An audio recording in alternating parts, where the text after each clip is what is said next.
It's 2003. You're 12 and finishing middle school. Your childhood is spent in what's called flyover country, the heart of the Midwest, small town USA. Summers are humid, winters are wet. When you're not at band or soccer practice, you pass every waking moment you can with Pokemon Gold while your brother plays Pokemon Silver. Your pocket monster collecting is accompanied by watching Ash Ketchum on your 100-pound CRT TV. These worlds are entirely different from your American life. Thanks to early 2000s entertainment, you get to experience a different perspective on fantasy that contrasts with your typical Western European knights, fairies, and elves. Instead, you're catching, training, and befriending monsters. As you test the limits of your Game Boy, your 12-year-old brain is captured by wonder and adventure of what other types of worlds are out there. As you take the bus to school, instead of being bored, you're inspired by the horizon, wondering what lies beyond those trees. Are there abandoned houses, new villages, old dilapidated buildings? As hormones fill your preteen body, so does an adrenaline of hope, wonder, and curiosity that fills your heart and mind. It's a feeling you hope never goes away. Your father had Narnia and Lord of the Rings. You have Zelda and Lugia. You make friends with a guy named Justin. His dad's an engineer, but his older brother wants to be an actor. Their whole family thinks different. They're an Apple family after all. His parents become your parents' friends. You learn what the words liberal and conservative mean when you create a Facebook account using a fake Murray State University email. Justin explains that his family's liberal. You think your family's conservative. You both think that's pretty cool. One day you come home from school. Your mom tells you you're going to Disney World with Justin's family. It's a blast. Both of your families, his brother and your siblings, bond over the stories by Brothers Grimm, Christian Andersen, Lewis Carroll, and more. The same stories your parents grew up on. Back home, you and Justin have sleepovers, talking all night, playing video games all night. He gets a PlayStation 2. You bring your Game Boy. He tells you about this brand new game with a cool-looking anime boy on the cover with Mickey Mouse. Your parents' fantasy stories collide with your own. Western European Disney fuses with Japanese fantasy. You turn on the PS2, on his widescreen TV, he puts in Kingdom Hearts, turns on the PlayStation.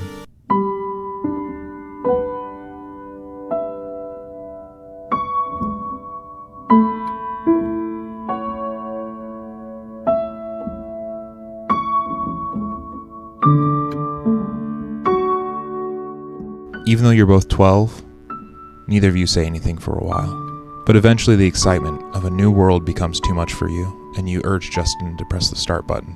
Little do you know, this music will change the trajectory of your life forever. I think we take for granted by how much video games were impacted by the composer's access and use of a piano in their games on PlayStation 2. Before that, we had MIDI. Before that, we had specific sound fonts for the console. But finally, for the first time with the PlayStation, composers could put in pre-recorded sound files. And what do they use? Acoustic piano. The top two that come to mind are Tzanikin in Final Fantasy X, which I have a whole video essay on, and Dearly Beloved in Kingdom Hearts. But there are many more, especially in the Kingdom Hearts series, that we can point to as using and featuring the piano.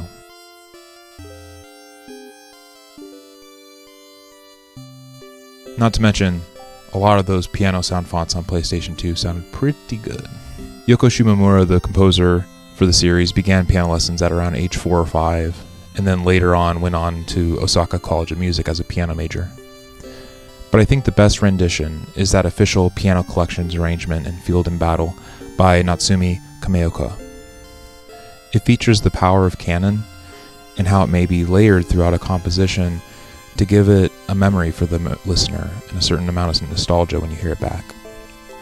I'll admit, I wasn't a very good counterpoint student in graduate school, so I honestly didn't care for fugue or subject, counterpoint, intricacies? No. But what I did take away from those classes was the delicate simplicity of a canon.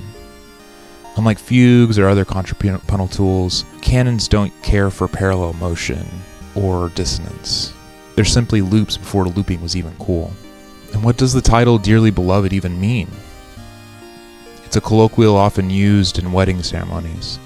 It's derived from this Greek word, and often used to express the love of God, like the Father's love for Christ, or even his love for us. To the many teenagers playing this game, learning that title was called Dearly Beloved, we felt especially emo sharing its emotional beauty and simplicity. It's yet another profound track that was easy to learn and difficult to master. So many of us with basic piano experience picked up that tune and shared it with our friends anytime we could get access to a piano keyboard. It's also yet another song to turn on your PS2 and fall asleep to, in a day and age before the complexities of streaming or YouTube or Spotify. God only knows how many dreams this melody found itself wandering into. But as time passes, as a decade becomes a century, and a childhood becomes a lifetime, this piece will certainly forever remain with us as we start something special, something old, something new. And the cycle will continue as us parents share this fantasy with our kids, to share with them something true, good, and beautiful. As our parents found God through Narnia and Middle-earth, we see Messiah themes in Final Fantasy and Kingdom Hearts. And so too will our children share with us old things mixed with new. Thanks for watching.